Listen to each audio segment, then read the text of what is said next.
আপনার বয়স 70 বছর, একদিনও সালাত আদায় করেননি, নামাজ পড়েননি, অথচ সালাতের বিষয়টি এত জটিল যে রাসূল সাল্লাল্লাহু আলাইহি সাল্লাম বলছেন যে সালাত আদায় করলো না সে মুসলমান থাকলো না।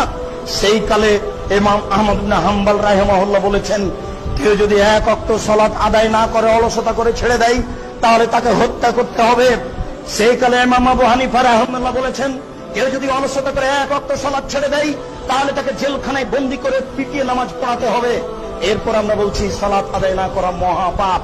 70 বছর বয়স, একদিনও নামাজ পড়েননি, আজকে বক্তব্যের এই অংশে ভাবলেন আজ থেকে আমি সালাত শুরু করব, আর ছাড়বো না। এই কথা বলেই আপনি মারা গেছেন, ইনশাআল্লাহ আপনার পাপ ক্ষমা হয়ে যাবে। যে ব্যক্তি নিজের উপর ফরজ নামাজ ছেড়ে দিল, সে কুফরি করলো, সে কুফরি করলো, সে কুফরি করলো। মুআজ বিন জাবালকে নবী সাল্লাল্লাহু আলাইহি ওয়াসাল্লাম বলছেন, যে ব্যক্তি ফরজ নামাজ ইচ্ছা করে ছেড়ে দিল, সে ব্যক্তি আল্লাহর জিম্মা থেকে মুক্ত হয়ে গেল। নামাজ ছাড়বেন প্রিয় ভাই, জামাতের সাথে ইনশাআল্লাহ। আল্লাহ আমাকে তৌফিক দেখ, আপনাদের সবাইকে তৌফিক দান করুন।